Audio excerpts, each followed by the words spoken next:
오늘 은혜 받으실 하나님의 말씀은 마태복음 5장 13에서 16절 말씀입니다. 마태복음 5장 13에서 16절 말씀을 다 같이 봉독하시겠습니다.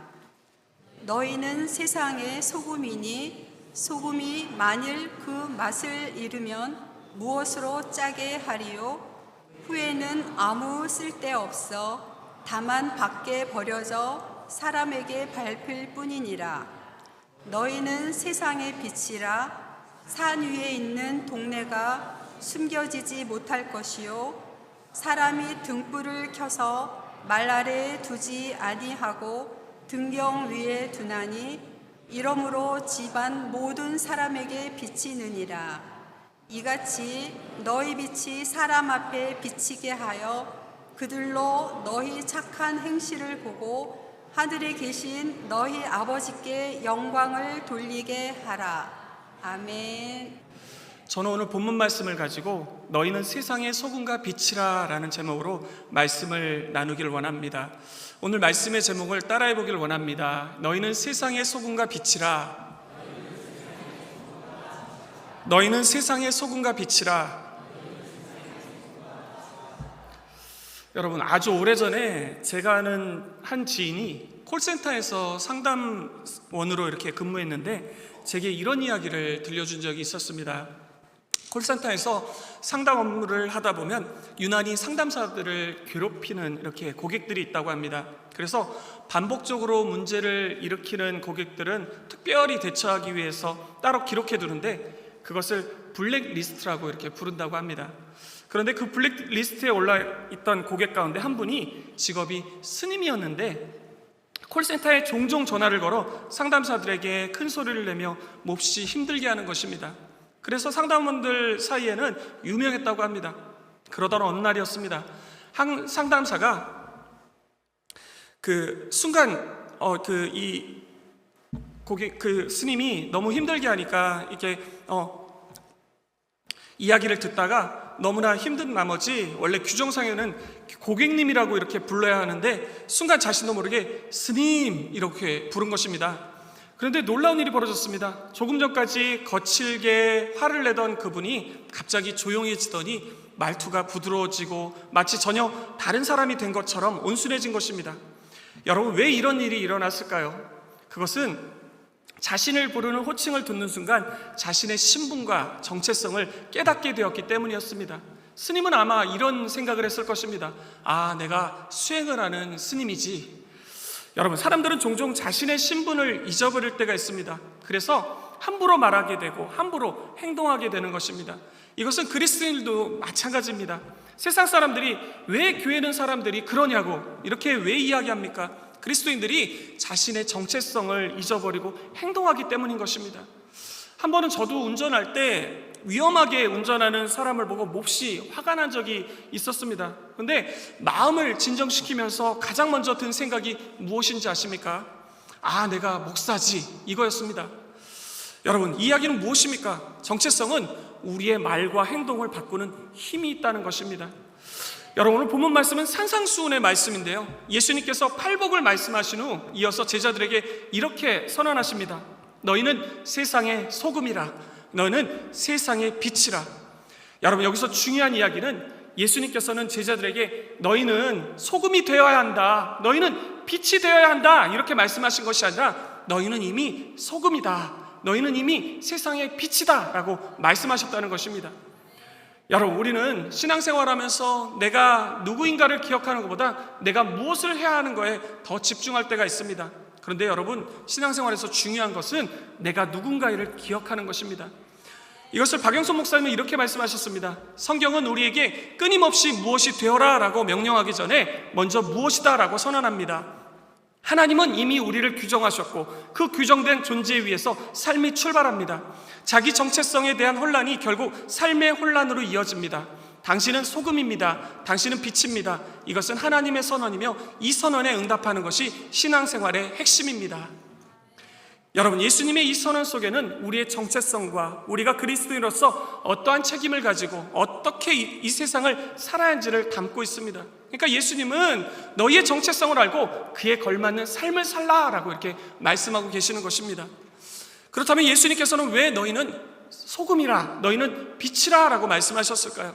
우리가 그 의미를 오늘 이 시간을 통해서 자세히 살펴보기를 원합니다. 먼저 오늘 본문 말씀은 13절에 이렇게 말씀하고 있습니다. 너희는 세상의 소금이니 소금이 만일 그 맛을 잃으면 무엇으로 짜게 하리요? 후에는 아무 쓸데없어 다만 밖에 버려져 사람에게 밟힐 뿐이니라. 여러분, 오늘날 소금은 흔하고 쉽게 구할 수 있는 물건입니다. 하지만 예수님 당시의 소금은요, 매우 귀하고 값비싼 것이었다고 합니다. 로마 시대의 군인들은요, 봉급을 소금으로 이렇게 받았는데 라틴어로 소금을 뜻하는 살에서 이 영어의 봉급을 가리키는 셀러리라는 그런 단어가 유래되었고, 또 귀한 소금을 받는 귀한 존재라는 뜻에서 솔저, 군인이라는 단어가 유래되었다고 합니다. 그리고 여러분, 매일 아침 식사 때마다 이 샐러드를 많이 드시고 계시죠? 이 당시 이 로마의 귀족들은요, 야채에 이 소금을 넣어 먹었다고 합니다. 그것이 오늘날 샐러드의 유래가 된 것입니다. 그만큼 소금은요, 고대 사회에서 귀한 가치를 가진 물건이었습니다. 그렇다면 왜 예수님은 너희는 소금이라 라고 말씀하셨을까요? 그것은 소금의 세 가지 기능을 통해서 우리가 생각해 볼 수가 있는데요, 가장 먼저 소금은요, 부패를 방지하고 보존하는 기능이 있습니다. 여러분, 지금이야 냉장고가 있어서 음식을 보관할 수 있지만 냉장고가 없었던 시절에는 음식을 썩지 않도록 보존하는 그런 유일한 방법이 바로 소금뿐이었다고 합니다. 실제로 15세기 네덜란드에서는 청어를 소금에 절여 보관하는 염장 기술이 이렇게 발달이 되었는데, 이 기술 덕분에 청어를 무려 1년 동안이나 보관하고 먹을 수가 있었다고 합니다. 만약 소금이 없었다면 이 생선은 금방 썩어버리고 말았을 것입니다. 여러분, 예수님은 바로 이 소금의 기능을 가지고 제자들에게 이야기를 하신 것입니다. 세상은 죄로 인해 쉽게 썩어가지만 하나님 나라의 백성인 그리스도인들이 그 가운데 들어갈 때 세상의 부패를 막고 생명을 지키는 역할을 하게 된다는 것입니다. 그래서 너희는 세상의 소금이라 라고 말씀하신 것입니다. 또 소금은요, 상처를 소독하고 치유하는 기능도 있습니다. 고대 이스라엘에서는 갓 태어난 아이에게 이 정결과 건강을 기원하는 의미로 몸에 소금을 이렇게 발라주었다고 합니다. 이것은 당시 사람들이 소금을 단순한 조미료가 아니라 치유와 회복의 상징으로 여기고 있었음을 보여주는 것입니다. 이처럼 예수님께서는 너희는 세상의 소금이라고 말씀하신 것은 그리스도인들이 상처 있고 병든 세상 가운데 들어가 하나님의 치유와 회복을 전하는 존재가 되라는 그런 뜻을 담고 있는 것입니다. 여러분, 지금 이 세상은 죄로 인해 점점 병들어가고 있습니다. 사람들의 마음에는 미움과 분노가 가득하고 관계는 깨어지고 또 많은 사람들이 외로움과 절망 속에 살아가고 있습니다. 겉으로는 웃고 살아가는 것처럼 보이지만 그 속에는 상처와 아픔을 안고 살아가는 영혼들이 너무나 많이 있습니다. 하나님께서는 바로 그런 세상 속에 우리를 보내신 것입니다. 그리고 우리를 통해 하나님의 사랑과 회복이 흘러가기를 원하십니다. 그래서 우리는 미움이 가득한 곳에 사랑을 전해야 하고 거짓이 가득한 곳에 진리를 전해야 하며 절망 가운데 살아가는 사람들에게 하늘의 소망을 전해야 하는 것입니다. 그렇게 상처 입은 사람을 외면하지 않고 풀어주고 넘어진 사람을 정죄하기보다 다시 일어설 수 있도록 붙들어주며 또 눈물 흘리는 사람 곁에 함께 있어주는 것, 그것이 바로 세상의 소금으로 살아가는 삶인 것입니다. 여러분, 그리고 마지막으로 소금의 가장 중요한 기능이 있습니다. 그것은 맛을 내는 기능입니다. 우리는 흔히 소금을 단순히 짠맛을 내는 조미료라고 생각합니다. 그러나 사실 소금의 진짜 역할은 자기 맛을 강하게 드러내는 것이 아니라 음식 본래의 맛을 살아나게 하는 그런 데 있다고 합니다. 예를 들어 아무 맛도 없어 보이는 국에 소금이 조금만 들어가도 재료의 깊은 맛이 살아나기 시작합니다. 또 수박에 아주 약간의 소금을 뿌리면요, 오히려 단맛이 더 진하게 느껴져 맛있게 먹을 수도 있습니다. 여러분, 소금은 다른 맛을 억누르는 것이 아니라 감추어져 있던 맛을 드러내고 풍성하게 만들어주는 것입니다. 이것이 바로 그리스도인의 모습이 되어야 하는 것입니다. 참된 그리스도인은 자기 자신을 드러내는 사람이 아니라 하나님께서 창조하신 생명의 아름다움을 드러내는 사람입니다. 그래서 그리스도인인 곳에는 이상하게 분위기가 달라집니다. 메마른 관계 속에 따뜻함이 생기고 절망 가운데 소망이 살아나며 차가운 공동체 안에 사랑의 온기가 흐르게 됩니다. 어떤 사람은 한 사람의 존재 때문에 가정 전체가 밝아지게 됩니다. 어떤 사람은 교회 안에 있기만 해도 사람들의 마음을 편안하게 해주는 사람이 있습니다. 여러분, 왜 그렇습니까? 그 안에 그리스도의 맛이 있기 때문인 것입니다. 그래서 사도 바울은 고린도후서 2장 15절에 이렇게 이야기했습니다. 우리는 구원받는 자들에게나 망하는 자들에게나 하나님 앞에서 그리스도의 향기니. 여러분, 그런데 예수님께서는 이 말씀을 하시면서 동시에 아주 두렵고 무서운 경고의 말씀도 해주셨다고 합니다. 13절 후반절 말씀입니다. 소금이 만일 그 맛을 잃으면 무엇으로 짜게 하리요? 후에는 아무 쓸데없어 다만 밖에 버려져 사람에게 밟힐 뿐이라. 여러분, 이 말씀은 단순히 착하게 살아라 정도의 권면의 말씀이 아닙니다. 이것은 정체성을 잃어버린 신앙에 대한 심각한 경고를 주고 있는 말씀인데, 당시 이 팔레스타인 지방의 소금은요, 오늘날처럼 순수하게 정제된 소금이 아니었다고 합니다. 그 소금 안에는 석회나 모래 같은 불순물들이 많이 섞여 있었기 때문에 시간이 지나 습기를 먹으면 짠맛 성분은 빠져나가게 되고 겉모습만 남게 된다고 합니다. 겉으로 보기에는 소금처럼 보이지만 실제로는 아무 역할도 하지 못하는 것입니다. 그래서 사람들은요, 그렇게 소금이 변하면 길가에 버렸고 그것을 밟고 지나갔다고 합니다. 여러분, 이야기는 겉모습은 신앙인처럼 보이지만 실제로는 세상을 변화시키는 능력을 상실한 상태를 이야기하는 것입니다. 교회를 오래 다녀도 맛을 잃을 수가 있습니다. 직분이 있어도 맛을 잃을 수가 있습니다. 찬양하고 봉사를 해도 맛을 잃을 수가 있습니다. 그것이 바로 맛을 잃은 소금의 모습이라는 것입니다. 여러분, 그렇다면 우리는 어떻게 해야 맛을 내는 소금의 삶을 살아갈 수가 있을까요? 김기성 목사님의 저서인 삶이 메시지다라는 책을 보면요, 이렇게 설명해주고 있습니다. 소금이 소금인 이유는 짠맛에 있지만 그 맛이 나타내려면 소금 결정체가 파괴되어 물속으로 사라져야 합니다. 소금으로 산다는 것은 자기를 주장하지 않고 스며드는 삶입니다. 자신의 존재를 잃어버림으로써 오히려 다른 존재들을 살아나게 하는 삶, 그것이 제자도의 본질입니다. 여러분, 여기서 우리는 소금의 두 가지 모습을 생각해 볼 수가 있습니다. 첫 번째 모습은 녹아 없어지는 것입니다. 여러분, 소금은 음식 속에서 자신을 드러내지 않습니다. 그저 녹아 없어질 뿐입니다. 그리고 소금이 녹아 없어질 때 비로소 음식은 맛을 얻게 된다고 합니다. 그렇다면 만약 소금이 자신의 모양을 끝까지 지키려고 한다면 어떻게 될까요? 음식 속에서 딱딱한 소금 덩어리가 씹히게 되고 음식의 맛을 망치게 될 것입니다. 여러분, 혹시 나는 예수님 믿는 사람이야 라고 자신을 드러내면서도 정작 사랑도 없고 섬김도 없고 희생도 없는 소금덩어리의 모습으로 살아갈 때가 종종 있지는 않으십니까? 그렇다면 한번 소금처럼 녹아지는 삶을 살아보시기 바랍니다. 그래서 가정에서, 직장에서, 신앙의 공동체 안에서 내 자존심도 녹이고 내 고집도 녹이고 내 욕심도 녹이고 내 주장과 권리를 녹여보십시오. 그렇게 우리가 겸손히 녹아질 때 비로소 우리 삶에 그리스도의 맛이 회복되게 될 것입니다. 그래서 예수님은 요한복음 22장 24절에 이렇게 말씀하셨습니다. 내가 진실로 진실로 너희에게 이르노니 한 알의 밀이 땅에 떨어져 죽지 아니하면 한 알 그대로 있고 죽으면 많은 열매를 맺느니라. 여러분, 그리고 소금의 두 번째 모습이 있습니다. 그것은 바로 자신의 성질을 잃지 않은 채 음식 속에 스며드는 것입니다. 여러분, 소금은 음식과 완전히 분리된 채 존재하지 않습니다. 그러나 음식 속에 들어간다고 해서 자신의 본질까지 잃어버리지는 않습니다. 오히려 자신의 짠맛을 그대로 유지한 채 음식 전체에 영향을 미치게 되는 것입니다. 이와 마찬가지로 우리 그리스도인들은요, 세상에서 살아갑니다. 하지만 중요한 것은 세상 속에 살아간다고 해서 세상에 동화되어서는 안 된다는 것입니다. 만약 우리가 세상의 가치관과 욕망에 휩쓸려 버린다면 더 이상 세상의 부패를 막을 수가 없게 됩니다. 소금이 짠맛을 잃어버리면 아무 역할도 할 수 없는 것처럼 믿음의 본질을 잃어버린다면 세상을 변화시킬 수 없는 것입니다. 여러분, 성경을 보면요, 다니엘이 바로 그런 사람이었다고 합니다. 다니엘은 바벨론의 포로로 끌려갔지만 바벨론 한가운데 살면서도 결코 바벨론 사람이 되지 않았습니다.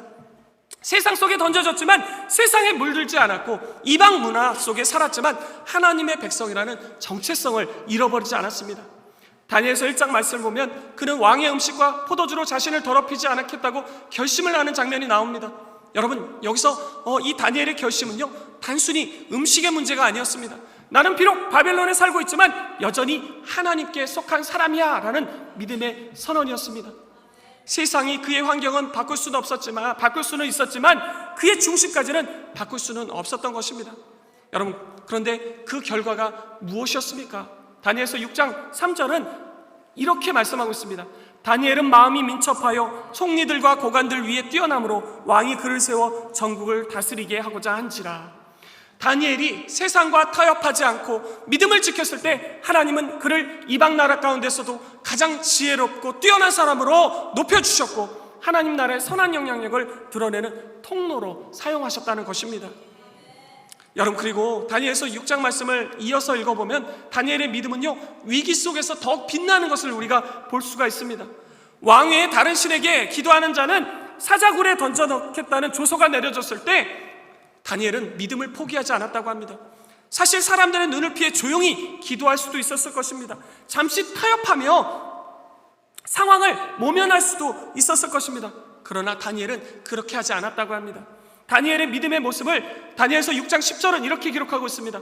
다니엘이 조서에 왕의 도장이 찍힌 것을 알고도 자기 집에 돌아가서는 윗방에 올라가 예루살렘을 향한 창문을 열고 전에 하던 대로 하루 3번씩 무릎을 꿇고 기도하며 그의 하나님께 감사하였더라.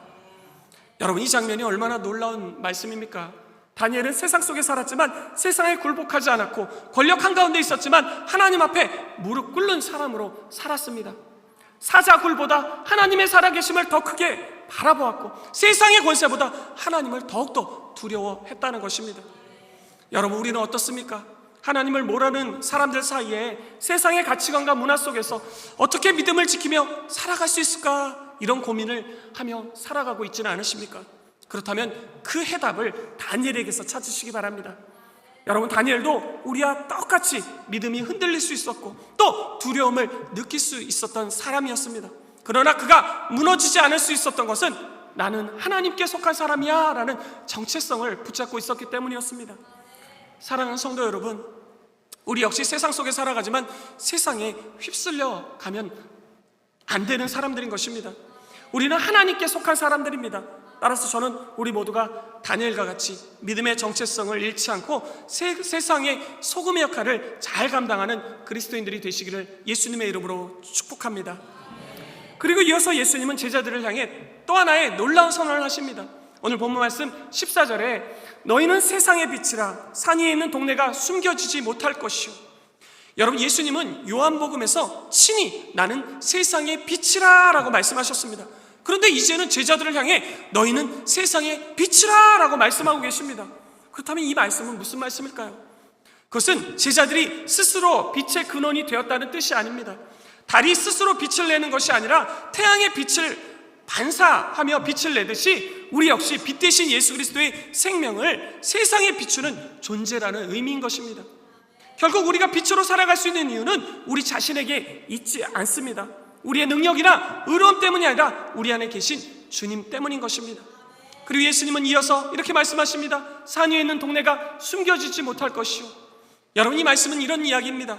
예수님 당시 마을들은 대부분 산 위나 언덕 위에 세워져 있었다고 합니다.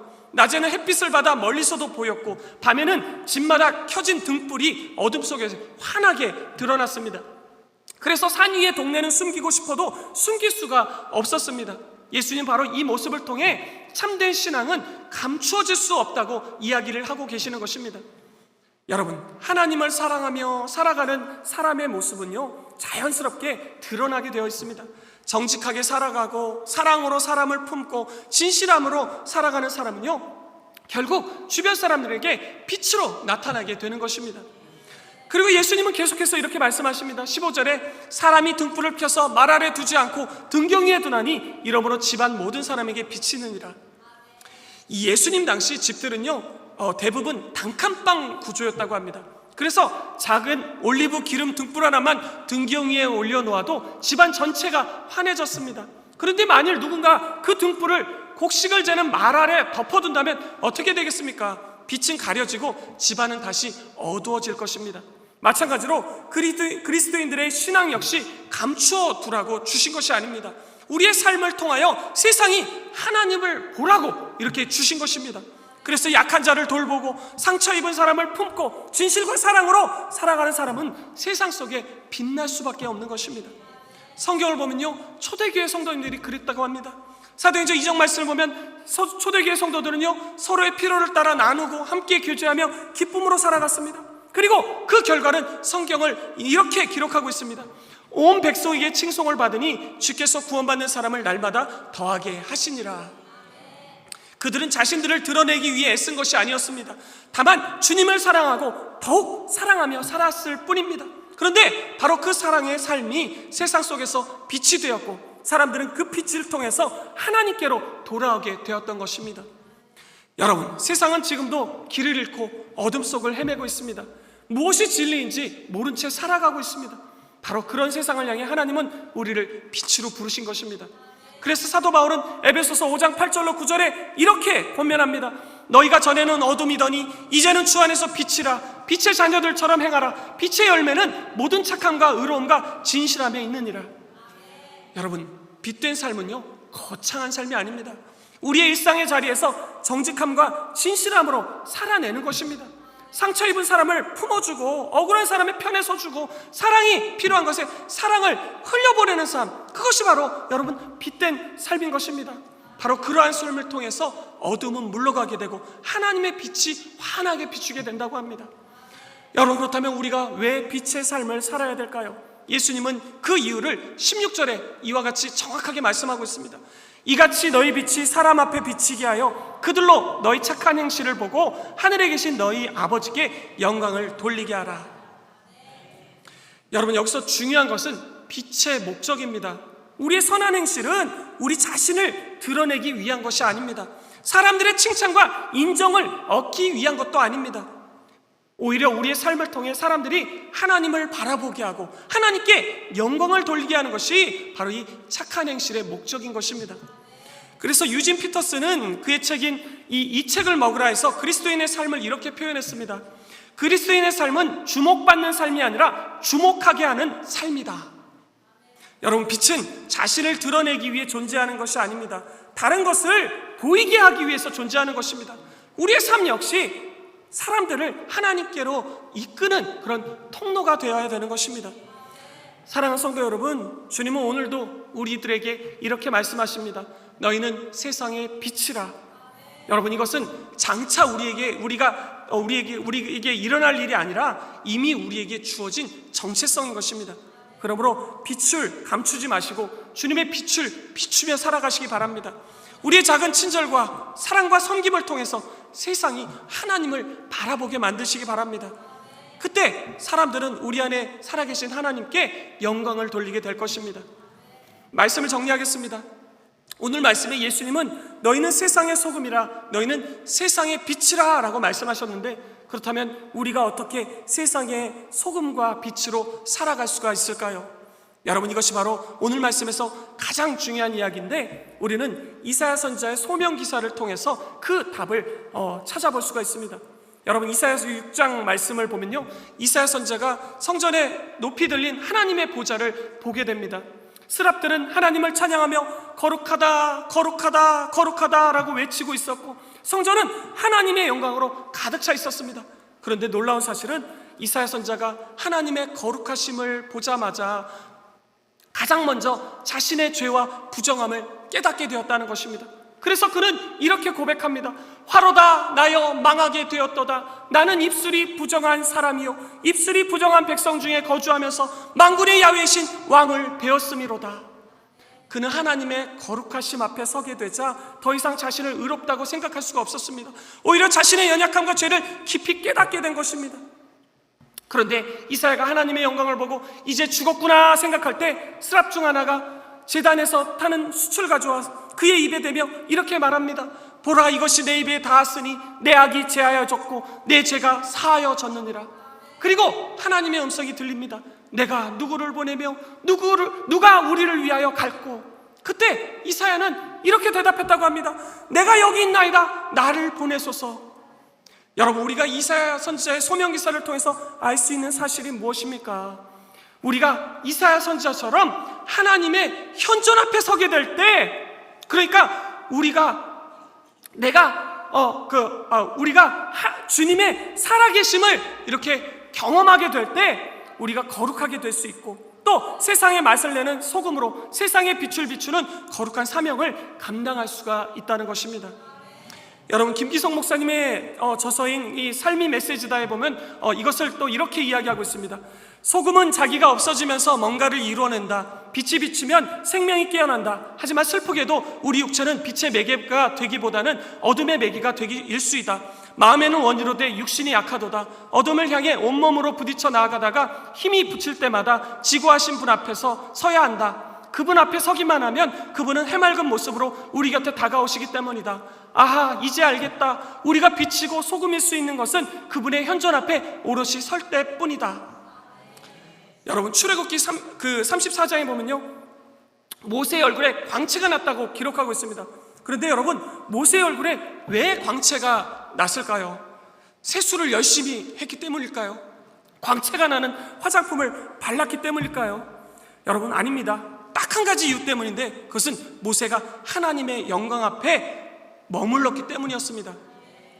하나님 가까이 있었더니 하나님의 영광이 그의 얼굴에 스며들게 된 것입니다.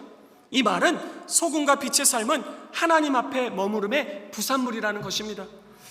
여러분, 예수님은요, 요한복음 15장 5절에 이렇게 말씀하셨습니다. 나는 포도나무여 너희는 가지니 저가 내 안에 내가 저 안에 있으면 이 사람은 과실을 많이 맺나니 나를 떠나서는 너희가 아무것도 할 수 없습니다.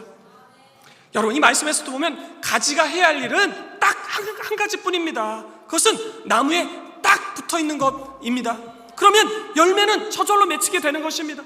그런데 많은 사람들이 열매를 맺으려고 자신의 달란트를 사용하고 부단히 애를 씁니다. 착하게 살아보려고 하고 빛처럼 살아보려고 하고 소금처럼 살려고 몸부림을 칩니다. 그러나 주님과의 관계가 끊어진 채 행위만 붙들고 있다면 절대로 열매를 맺지 못하게 되는 것입니다. 왜냐하면 거룩은 노력만으로 만들어지는 것이 아니라 하나님과의 친밀함 속에 흘러나오는 생명이기 때문입니다. 여러분, 우리가 세상의 소금이 되고 빛이 되는 비결은 우리 안에 있는 것이 아닙니다. 주님 안에 있는 것입니다. 따라서 주님 안에 세상의 소금으로, 세상의 빛으로 당당히 살아가는 우리 모두가 되시기를 예수님의 이름으로 축원드립니다. 오늘 말씀은 여기까지고요. 오늘 이 시간은 우리가 잠시 묵상으로 기도하기를 원합니다. 혹시 저희 교회에 처음 나오신 분이 계십니까? 아니면 하나님을 멀리하고 사시다가 다시 하나님께 나오신 분이 계십니까? 만약 그렇다면 잘 나오셨습니다. 하나님이 여러분을 부르신 것입니다. 오늘 우리는 말씀을 통해서 예수님께서 우리를 향해 너희는 세상의 소금이라 빛이라 라고 선언하셨다는 사실을 들었습니다. 이것은 여러분 단순한 격려의 말씀이 아닙니다. 하나님께서 우리를 어떤 존재로 지으셨는지를 가르쳐주는 말씀입니다. 여러분, 하나님은 우리를 단지 세상을 따라 살아가는 존재로 지으시지 않으셨습니다. 어두운 세상 속에 빛을 비추고 썩어가는 세상 속에서 생명과 거룩을 드러내는 소금의 삶을 살도록 우리를 지으셨습니다. 다시 말해서 우리는 하나님의 영광을 드러내도록 지음받은 존재인 것입니다. 따라서 이 시간 주님, 이제는 하나님의 자녀로 살아가기를 원합니다. 세상의 소금과 빛으로 살아가기를 원합니다. 주님 안에 거하게 하여 주시옵소서 라고 이렇게 결단하기를 원하시는 분이 계시다면 믿음으로 그 자리에서 일어서 주시기 바랍니다. 인터넷으로 예배 드리시는 분들도 각자의 자리에서 일어나 주시기 바랍니다. 그리고 이제 마음을 다해 주님 앞에 고백하며 제 기도를 이렇게 따라해 주시기 바랍니다. 하나님 아버지, 저는 죄인입니다. 어디에서 와서 왜 살며 어디로 가는지 알지 못하고 방황하며 살았습니다. 저희 죄를 위하여 십자가에서 죽으시고 부활하신 예수님을 제 구주로 모셔드립니다. 저는 하나님의 자녀가 되었습니다. 지금부터 영원토록 주님과 함께 살겠습니다. 예수님의 이름으로 기도드립니다. 아멘. 할렐루야. 여러분을 진심으로 환영하고 축복합니다. 우리 이 시간은 오늘 말씀 생각하면서 하나님의 현존을 갈망하는 마음으로 찬양하고 기도하기를 원합니다. 나는 보기 원하네 라는 찬양인데 우리 정말 진심으로 찬양하기를 원합니다. 나는 보기 원하네, 나는 보기 원하네, 하나님의 어린 양, 나를 대신하여 죽으신 하나님의 어린 양, 나를 구원하신 분, 영원한 목자 되신 분, 시온산 위에 있는 어린 양, 그분을 보기 원하네. 나는 보기 원하네. 나는 보기 원하네. 하나님의 어린 양, 나를 대신하여 죽으신 하나님의 어린 양, 나를 구원하신 분, 영원한 목자 되신 분, 시온산 위에 있는 어린 양, 그분을 보기 원하네. 나는 보기 원하네. 흰옷 입은 사람들, 나는 보기 원하네. 흰옷 입은 사람들, 어린 양이 어디로 가든지 따라가는 사람들, 나의 영원한 소원인데 그분을 따라가는 것. 흰옷 입은 사람들, 그분과 나도 있기 원하네. 나는 보기 원하네. 주의 능력의 나를, 나는 보기 원하네. 주의 능력의 나를, 거룩한 옷을 입고 기쁨으로 주께 달려나가는 새벽 이슬 같은 청년들, 그들을 보기 원하네. 시온산 위에 있는 사람들, 나는 보기 원하네. 주의 능력의 나를, 나는 보기 원하네. 주의 능력의 나를, 거룩한 옷을 입고 기쁨으로 주께 달려나가는 새벽 이슬 같은 청년들, 그들을 보기 원하네.